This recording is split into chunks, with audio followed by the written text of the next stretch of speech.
Um menino que deixou a escola aos 11 anos. Aos 13 já trabalhava para sustentar a família. Considerado um adolescente tímido e melancólico. Foi aluno de Mozart. Já na idade adulta, teve um problema sério de surdez e, mesmo assim, conseguiu compor a Quinta Sinfonia. Nós estamos falando de Beethoven, um dos compositores mais geniais da história da humanidade. Tema da Quinta Sinfônica desse mês de agosto.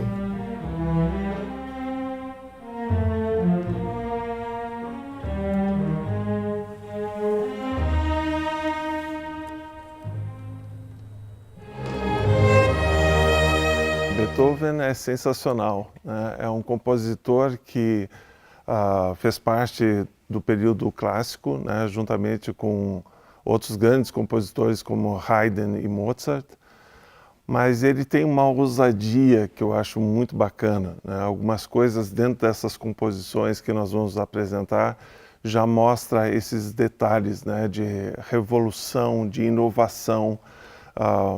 Por exemplo, se a gente vai observar composições feitas antes por Mozart ou Haydn, normalmente no início de uma sinfonia tinha uma longa abertura lenta que preparava o primeiro allegro, o primeiro movimento propriamente dito, né, da sinfonia.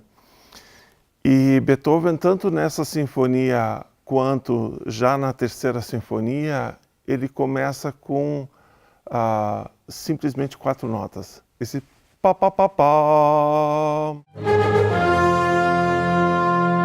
Imagina naquela época, nos anos, né, de 1800, o público que estava acostumado com uma introdução que preparava todo um ambiente, de repente começa com essas 4 notas.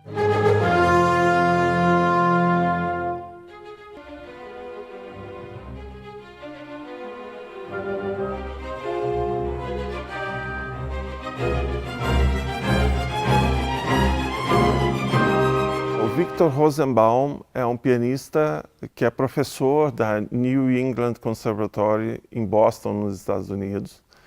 E ele foi professor de 2 professores meus da URGS, o Fred Guerin e a Cristina Caparelli. E foi justamente através deles que eu tive o contato com esse grande solista, especialista em Beethoven, que vai tocar pela primeira vez com a gente. Nós vamos, dessa vez, ter a felicidade de poder repetir um concerto, né? Na sequência, assim, tocar na quinta-feira aqui em Caxias e depois na sexta-feira no Teatro São Pedro, que é um teatro que tem uma acústica muito bacana. E o mais interessante é que esse concerto vai fazer parte da abertura do Festival Beethoven, que vai estar acontecendo em Porto Alegre, organizado pelo Fred Guerin. Vai ter participação de diversos solistas, vão ter masterclass para piano com Victor Rosenbaum, vão ter recitais de piano, recitais de música de câmara, de violino e piano, trios, enfim. Vai ser uma semana bastante intensa em Porto Alegre, com o objetivo de se estudar e se aprimorar a interpretação desse grande gênio da música. As sutilezas que tem dentro do concerto de piano, né? O concerto de piano é em 3 movimentos, o movimento rápido, o segundo movimento, o movimento lento, e o terceiro movimento é um movimento que a gente chama no estilo de rondó, ou seja, tem uma ideia principal que vai aparecendo várias vezes ao longo da peça. O fantástico vai ser observar as nuances e os detalhes que o Victor Rosenbaum consegue extrair do piano. A concepção musical dele, que é sensacional. Esses dias eu tive o privilégio de fazer uma video session com ele. Ele estava em Nova York, no seu estúdio, e eu na minha casa. E nós trabalhamos em cima do concerto de piano. E só esse primeiro contato que eu tive com ele foi absolutamente genial. É um pianista que tem um cuidado com cada detalhe dos temas, de uma certa coerência musical durante a performance dele como solista nesse maravilhoso concerto em dó menor do Beethoven. A segunda parte tem essa emblemática sinfonia, que é a Quinta Sinfonia, né, do Beethoven. Beethoven, inclusive, chegou a mencionar que esses primeiros sons que aparecem na sinfonia é como se o destino estivesse batendo a nossa porta, né? Esse pa-pa-pa-pam, pa-pa-pa-pam.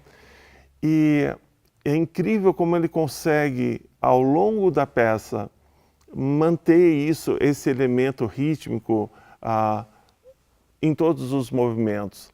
No segundo movimento, que é um pouco mais lírico em alguns momentos, algumas pequenas nuances a gente consegue relembrar desse motivo, né? Dessas três notas curtas e a nota longa. Mas, tanto no terceiro movimento como no quarto, isso volta a aparecer, por exemplo, de uma maneira bem vibrante no terceiro. As trompas tocam isso, evocando algo sublime, majestoso. E no último movimento, Beethoven faz um negócio genial. Primeiro que o terceiro movimento é emendado no quarto movimento, né? Dá uma expectativa muito grande na plateia até que vem o triunfo do quarto movimento em Dó maior. Lá, pela metade desse movimento, ele retorna ao tema utilizado no terceiro movimento e depois volta ao quarto. Ou seja, mais um elemento de inovação que ele faz e que torna essa música algo assim que se prende a atenção das primeiras notas nas cordas e no clarinete até o grande finale que aparece com toda a orquestra, inclusive com a adição de instrumentos como o contrafagote, o pícolo e os trombones também. Beethoven foi acometido desse problema de saúde, né, de ter essa surdez. O bom é que, ao longo da vida dele, ele desenvolveu uma audição interna. Ou seja, ele conseguia escutar internamente a música que ele estava escrevendo. Além disso, tinha um pequeno recurso que transferia um pouco as vibrações do piano para ele. Então, por exemplo, ele encostava esse mecanismo, né, no piano e a vibração do piano, através do corpo dele, passava um pouco essa questão da ressonância dos sons que ele estava produzindo. Mas quando ele estava, por exemplo, regendo uma peça ou escutando uma das suas obras, né, nessa parte do meio da vida dele para o fim, ele realmente não escutava absolutamente nada. Então é impressionante que uma pessoa consiga escrever tantas obras e que tomaram conta do repertório sinfônico nesse período clássico.